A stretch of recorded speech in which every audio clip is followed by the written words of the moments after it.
Well, welcome to the second episode of The Truth Seekers. I covered my first episode, of course, on the background you see before me. This is a new podcast. I hope to, record many more of them and hopefully build up a following. I guess that's probably everybody's goal that makes videos. Anyway, the first few I'm going to do are probably just covering me, my background a little bit, what I hope to accomplish with the show, what I'd like to say. So the first one I covered was the background, and this second episode, which is the one I'm doing right now, is going to be about what is a truth seeker. The title of my podcast is Truth Seekers. The title of my novel series, Search for Truth. The first novel is The Seeker Begins. So I can first say that the seeker part probably came from my favorite Who song. Amazing song. Basically about not being able to get the questions you want answered until the end. Till the big end.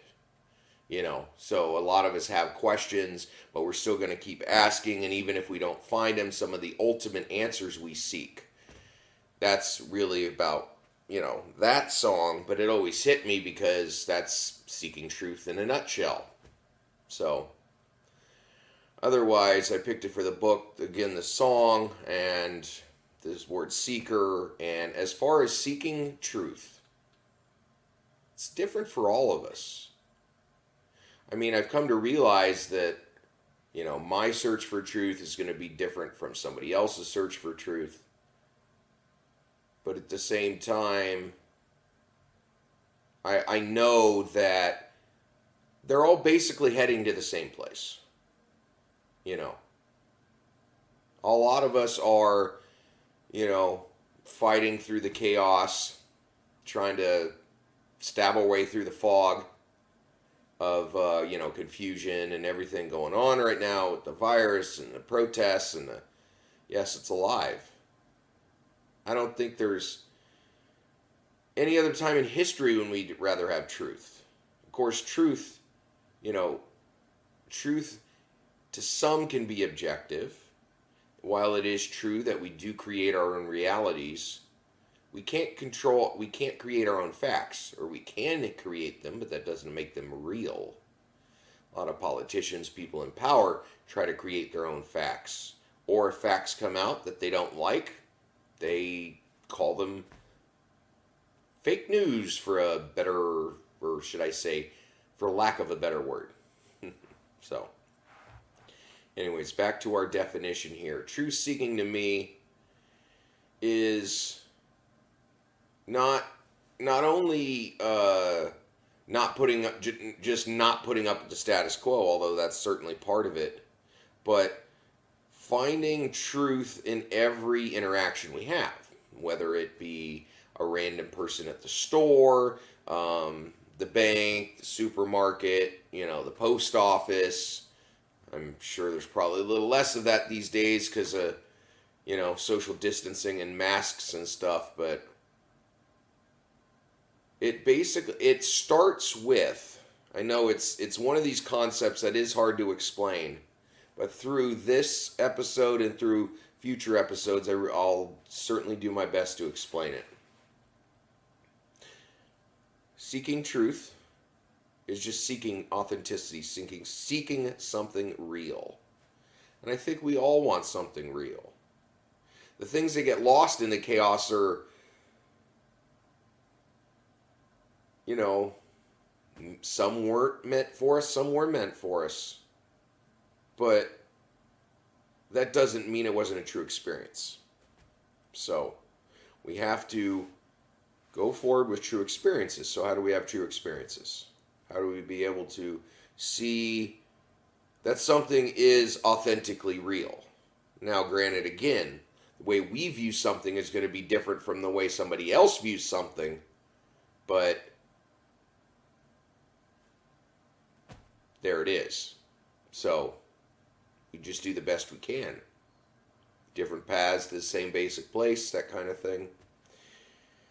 Anyways, truth in experiences in others or even in ourselves, we have to be honest with ourselves. Live true lives, living our true self. Now, I know this can be very difficult with all the masks we wear on a daily basis, all the outfits and costumes we put on for people we think either can't take the way we really are or won't accept the way we really are, or maybe they will accept us but we're too afraid. Whatever the reason is, we must live our truth. We must live our truth. Part of it, is being honest with yourself, loving yourself, being kind to yourself. That's part of living your truth. It's part of everybody's truth. But living your truth, being honest with where you're at, what you want, where you want to go, what kind of effect you'd like to leave on the world, what drives you, what are you passionate about? All these things lead into our true selves.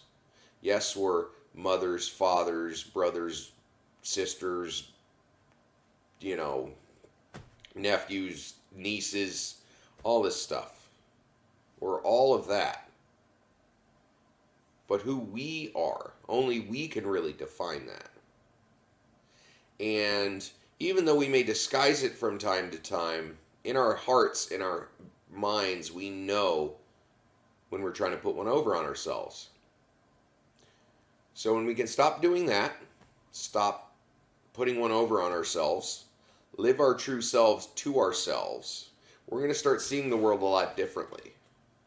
If we create our own realities through our perceptions will change once we are honest with ourselves and who we are and where we want to go and all that. Once we do this, all the interactions we have, we're going to want them to be authentic because, well, for one, we're not going to want to go backwards on all the good work we've done. But for two, our perceptions will be different of the event. We're going to see it differently. So, we could run into someone who we may think is bugging us. We can, stop somewhere randomly, or maybe a store, or we're out on a walk.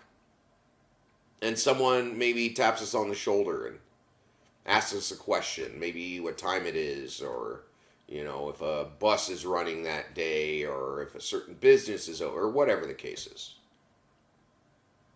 In normal times, we might see this as annoying. We might tell them something that's not true just to steer them in the wrong direction because they're annoying us. We may feel like they're annoying our attempt at peace, building ourselves up.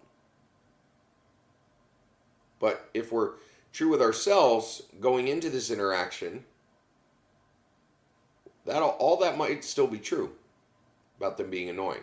A lot of people are annoying. I can be annoying. I guess we all can be annoying. But this annoying person could turn out to be the guide or the sage, so to speak, that we're looking for. This person may ask us questions. This person may challenge us in a certain way that others haven't before. This could cause us to continue to grow. This could cause us to display some aspects of our true self that we've been proving in our minds.